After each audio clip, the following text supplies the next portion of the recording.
וגדול והתקדש שנרבה בעלמא דברי קרותי וימליך מלכותי ויצמח ברקני וקרני ושטחי וחייכון ובני חייכון וחיי וכל בית ישראל בעגלה בזמן קריב ואמרו אמן. יש להם רבם ברך לעלם לעלמי עלמי ברך וישתבח ויתפאר ותרומם ויתנשא ויתהדר ויתעלה ויתהלל שם אל קודשו ברכו לעילה מכל ברכתה שירתה תשבחתה ונחמתה דמירן בעלמא ואמרו אמן. על ישראל ורבנן כל תלמידכון כל תלמידכון תייצגים באורתה קדישתה די באתר הדין ודין בכל אתר ואתר יהיה לנו ולכל שלמה וחסדה חילה וחסדה ורחמי מקדם מהיריה שמיה והירה ואמרו אמן. יש להם רבה מן שמיה חיים וסמבה וישוע ולחמה ושזבה ורפואה גאולה וסליחה וכפרה ורבה קוצלה לנו ולכל העם ישראל ואמרו אמן. עושה שלום וברומה וברחמה ועושה שלום עלינו ועל כל עמו ישראל ואמרו אמן. אני לא ידעתי. Rabbi, we want to continue with the laws of Pesach.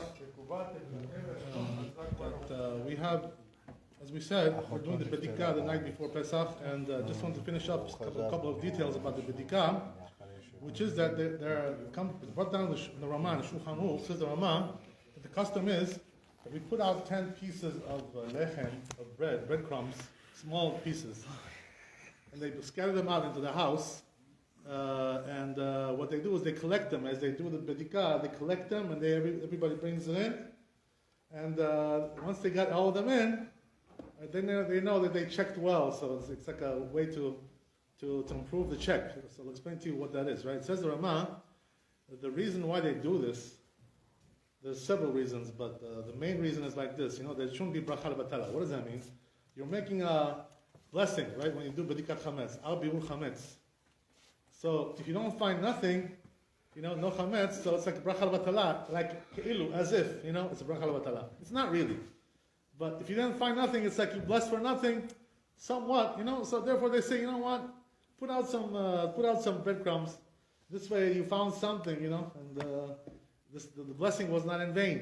This is the reason why they do this. There's also, according to Kabbalah, they say, that you're supposed to do that also, according to Kabbalah as well.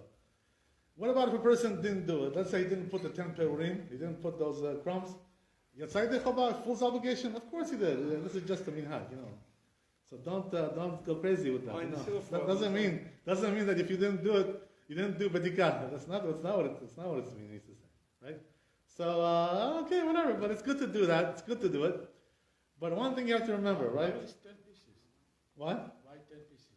Why 10 pieces? I'm not really sure why 10. Is this a minhag to do it this way? I would say 10 It's just sefirot. I don't know. I'm not really sure what it is.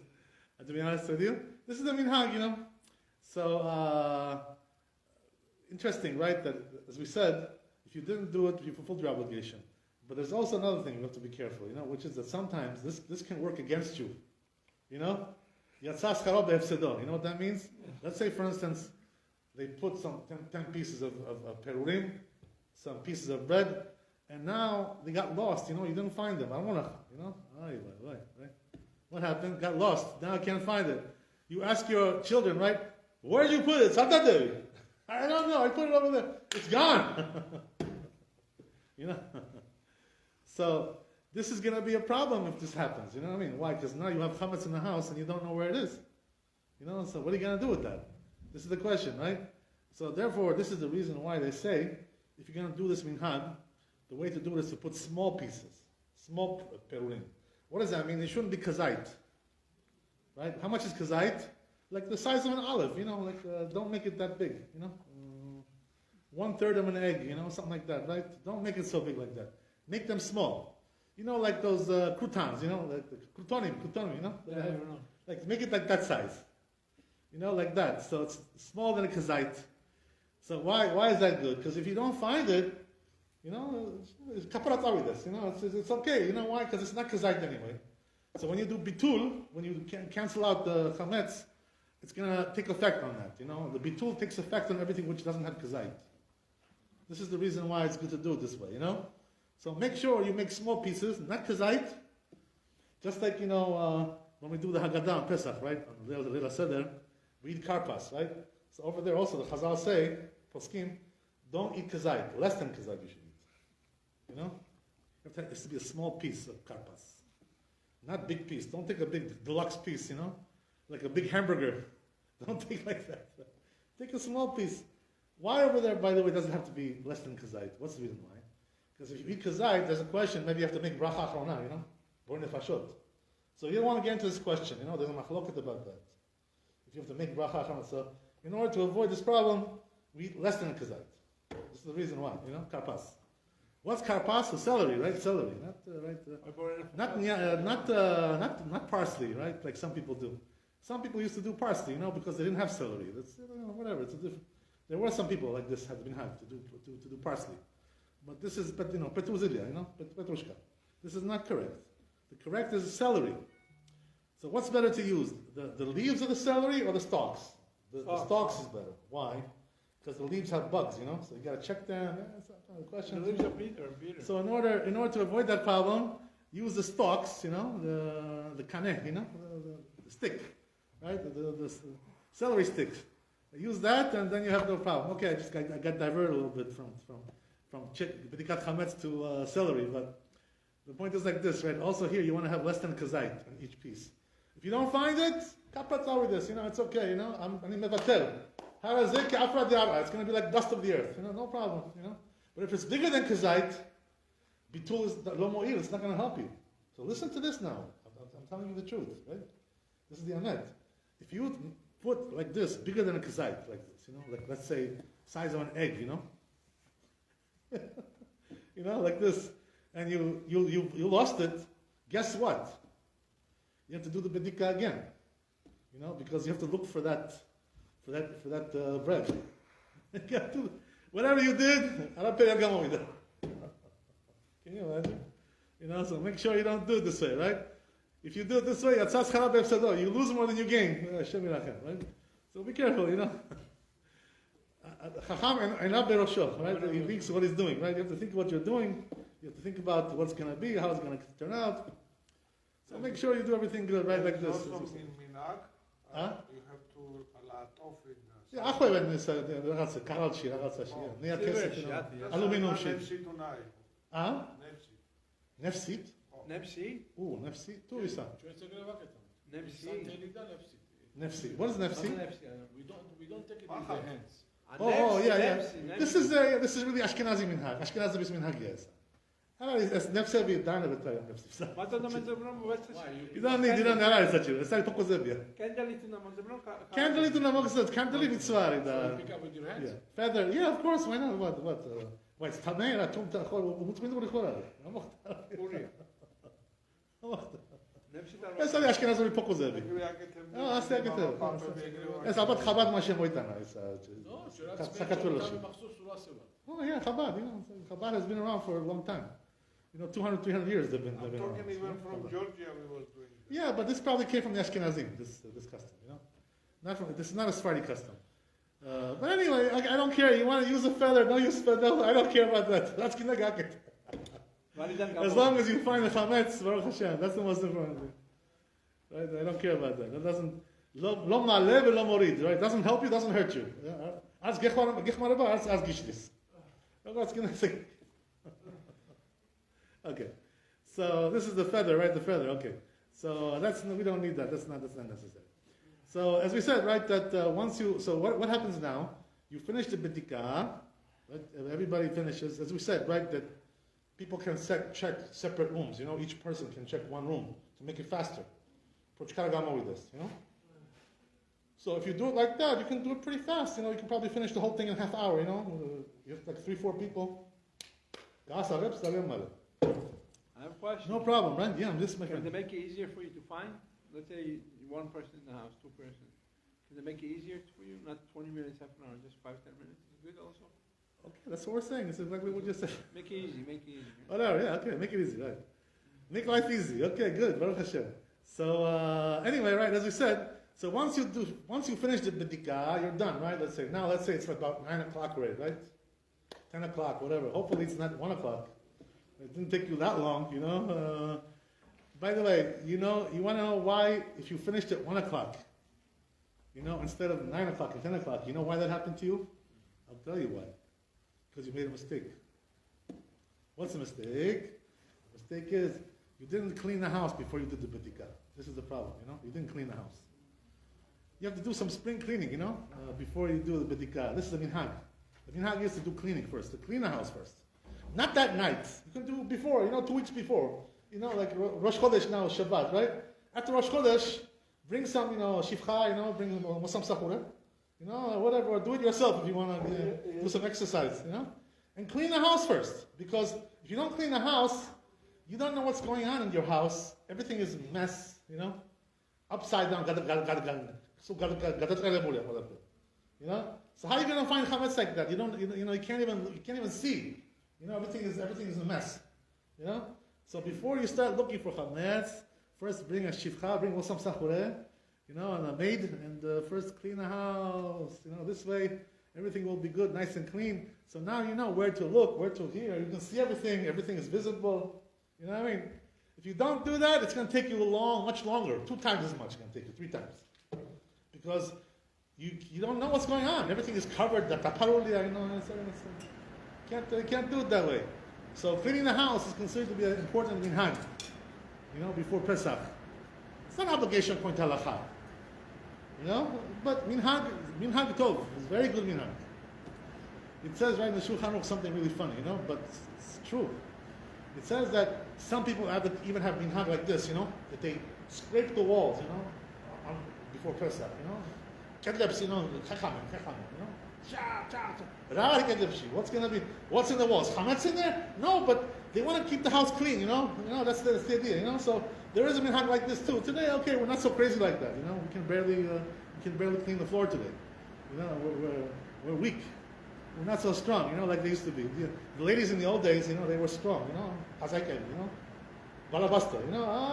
Look what's been done. Then, in America, you have ladies like that. Forget about it. It's gone. Right? That period is gone. That's asulia. That's the way it is, right? But anyway, you got to do the best you can, right?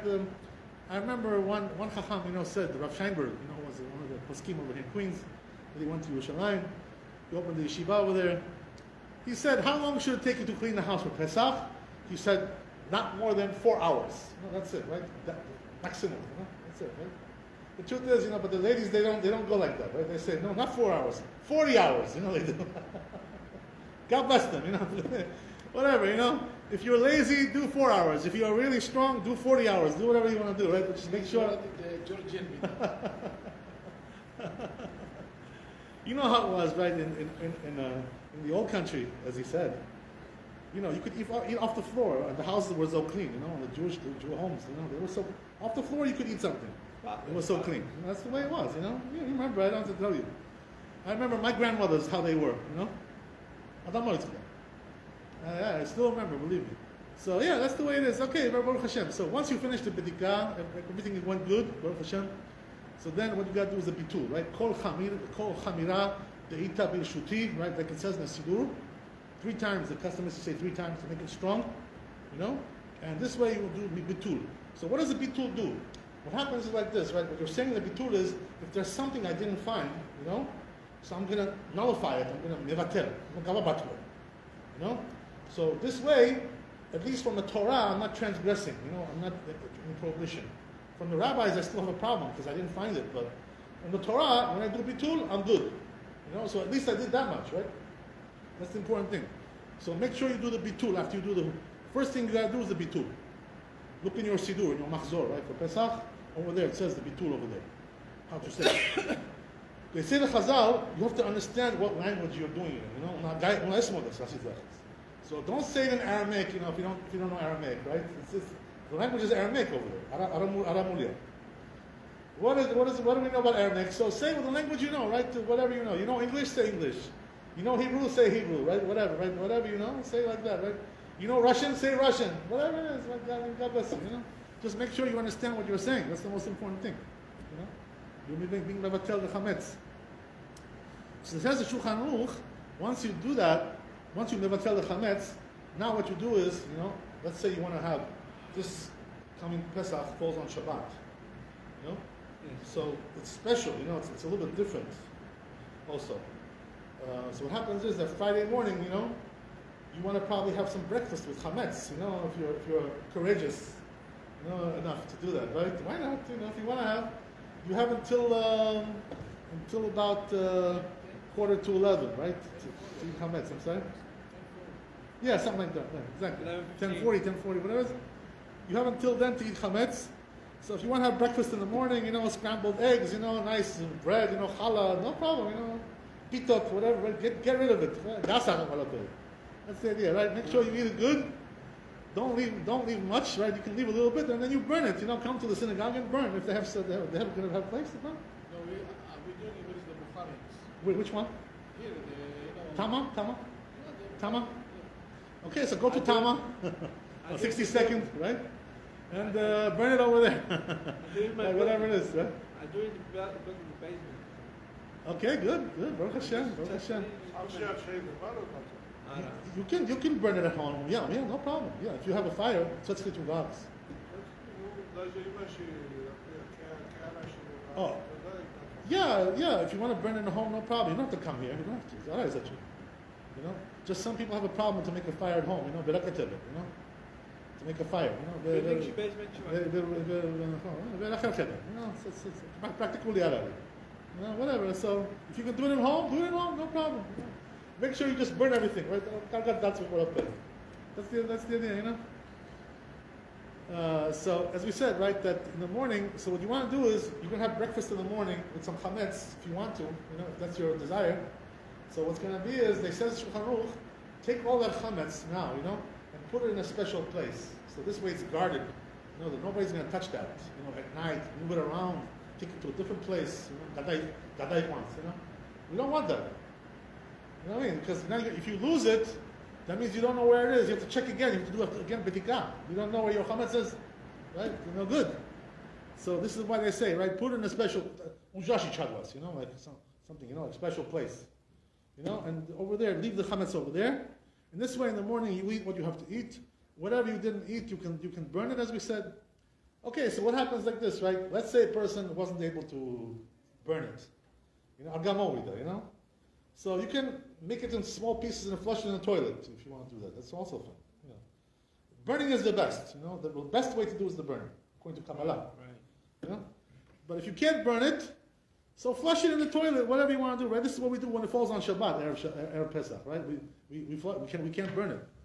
So we flush it down. You know what I mean? This is the way it's done. So this is the way it's done, right? So if you can't do this, whatever, right? Get rid of it. Make sure you get rid of it. That's the idea, right? That's the whole thing. Okay, very good. So now what happens is like this, right? That also in the morning, after you finish your breakfast, whatever, it's already 10:30, right, or whatever, and now you have to do a bitul again.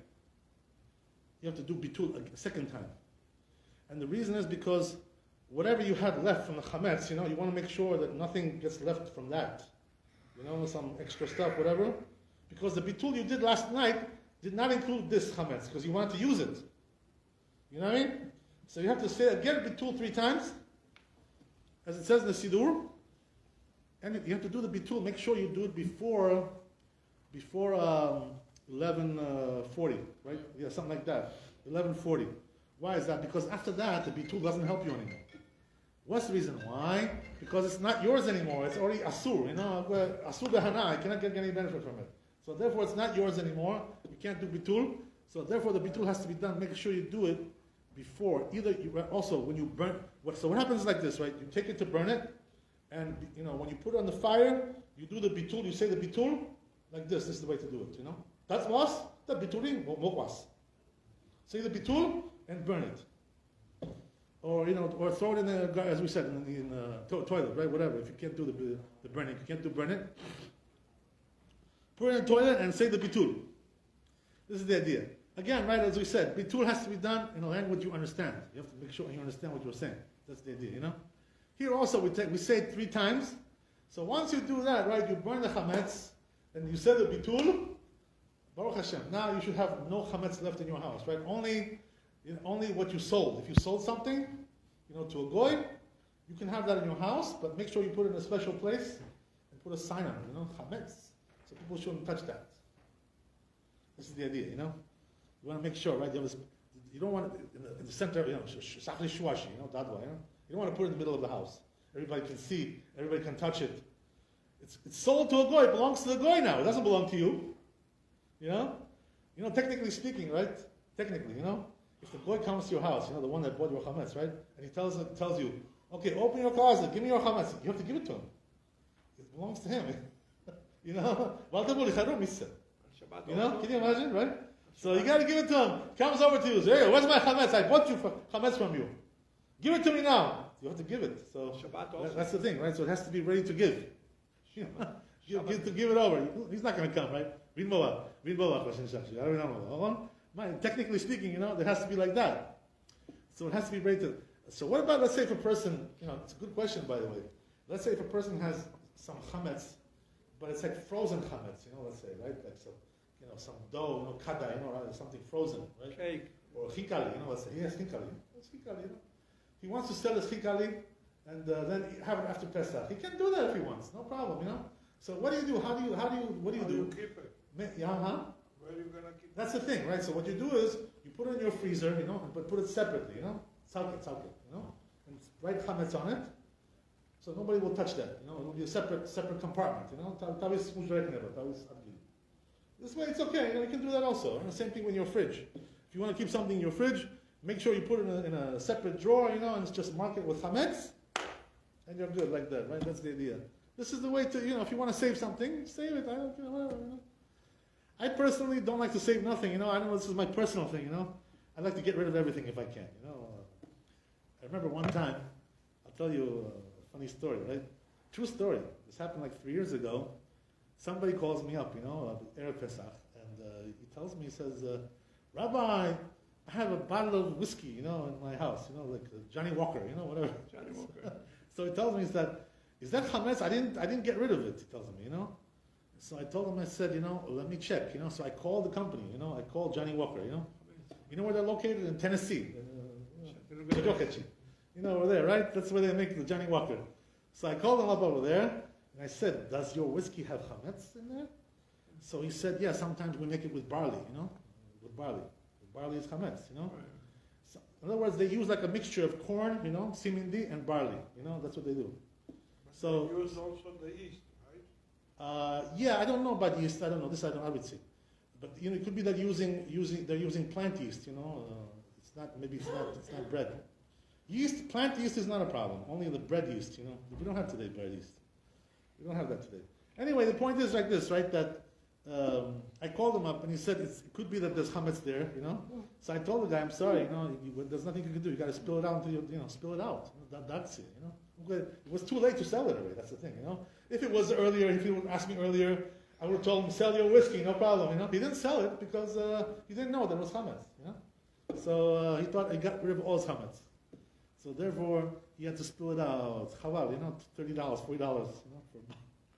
You should have drank it. It's the right way to do. If you have some whiskey, something, you put together like a chametz, you cover it, and then you sell it. You sell it, yeah, that's the thing. So that's why it's okay. Sure, yeah. Put it in your closet, whatever, somewhere, bujashi, shkapshi, whatever, right? Something like that, right? This is what you do. So make sure, right, all these drinks, that have chametz, like whiskey, like beer, biwa, make sure you put them, you want to sell them, put them away, and, You should have drank you can it. sell them. Johnny Walker. Make sure. Got it. Make sure. Wine that is not kosher for Passover. What? Wine. Okay, this is a good question. See, I wanted to talk about that too, right? What he's asking. So the truth is, I'll tell you honestly, look at every wine in the world. You're not going to find any one which has chametz. No such a thing like that. In the world is there. You know what I mean? So what I mean to tell you is like this, right? It doesn't have a special hashgacha for Pesach sometimes. It doesn't say kasher lePesach. But it's kasher lePesach. Why is that? Because wine doesn't have chametz. Doesn't have. You know what I mean? If you have a bottle that you don't have a sign of kosher lePesach, You can use it, yes, for Pesach. No problem. We Sfaradim, we're lenient about that. Ashkenazim, if it doesn't say kasher lePesach, they don't eat nothing like that. That's it, right? It's a chumrah, Ben. It's not halacha. You know what they do. You know why that is? Because the way they make wine has no maga, with no touching with chametz. There's nothing to do with chametz. So there's no reason, to think that there's chametz in your wine. This is shtuyot, it's nonsense.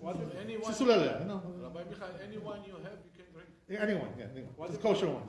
goy touches it, it's nesech? I'm sorry? If a goy touches the wine, it's nesech also or no? Yeah, if you touch the wine, yeah, of course, If yeah. the goy touches it. Yeah, it depends how he touched it also, with the bottle, without the bottle, there's all kinds of, all kinds of things, right? So the point is, right, that wine is not a problem, don't worry about wine. As we said, right, also, before, last week, we said, don't worry about Coca-Cola and Sprite and Pepsi, there's no chametz in these things. Don't worry about it.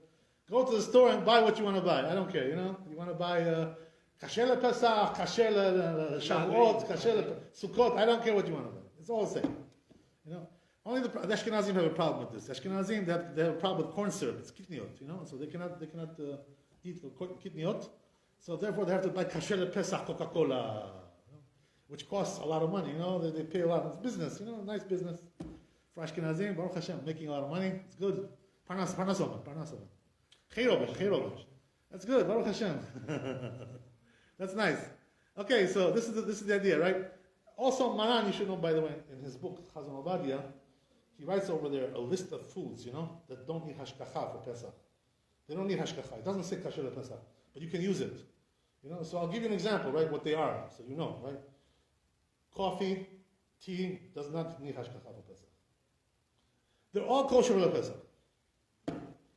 I'm talking about regular coffee, regular tea. I'm not talking about some special thing. I don't know, something different. Herbs. Something that's right. I don't know. Talking about like elite coffee? Yeah, regular. Nescafe or Turkish coffee, whatever. All that stuff. It's all kosher coffee. No problem, right? Tea also, Lipton tea, right? No problem. Red Rose, God, whatever you want to use. It's all kosher Pesach. You don't have to buy a new one. You don't have to buy this crazy, the ones that are bad. The Sudigim ones. Who needs this garbage? Don't pay for that garbage and don't waste your time with that. How about milk? Here, I'm sorry? Milk, no problem, no problem with milk. But it's a really good question. Milk. Yeah, you know why? Because the animals are eating chametz. But it's already coming out of his udder. So it's already processed. The chametz is processed. Okay, it's monelebulia. It's already digested. So it's not a problem. We don't care about it. This is the reason, right? So therefore, milk is not a problem. Right. Also, cheese. Yeah, cheese. Cheese needs kashrut for all year. No. Yeah, it needs kashrut. You know that, right? Yeah. It needs kashrut. But there's no problem with chametz with cheese. There's no issues with chametz. Also, you can buy cheese if you don't. Kosher cheese, yeah, kosher cheese. No problem. There's no chametz in there. Also, things like this. Chacho. Cottage cheese and smetana. They don't have chametz. These things. They don't have yogurt. Matzoni. They don't have. I'm talking about normal. There are some matzoni, yogurts that have breadcrumbs in there. I'm not talking about that, right? Obviously, right? There's some things like this, Plain. That's a different story. I'm not talking about that. You're talking about plain. Pechenyeviaks, chachandevul, I'm not talking about that. That's a different story. But I'm talking about regular yogurt, right? Like everybody eats matzoni, There's no problem with that. Chocolate? I remember last year, 2 years ago, Sosobizia, he brought me some things to show me, some dairy products. He tells me, is this kasher? I told him, yeah, they're all kasher Pesach, these things. What's in there? There's no chametz in there. How about There's chocolate? I'm sorry? Chocolate. Chocolate, make sure you check the ingredients, make sure, markivim, check the markivim, check the ingredients. What's in there, or you should have a hechsher, something like that, right? One or the other. Because it could be there's chametz in there, they put some, some bread in there, some cookies, God knows what, I don't know, God knows what.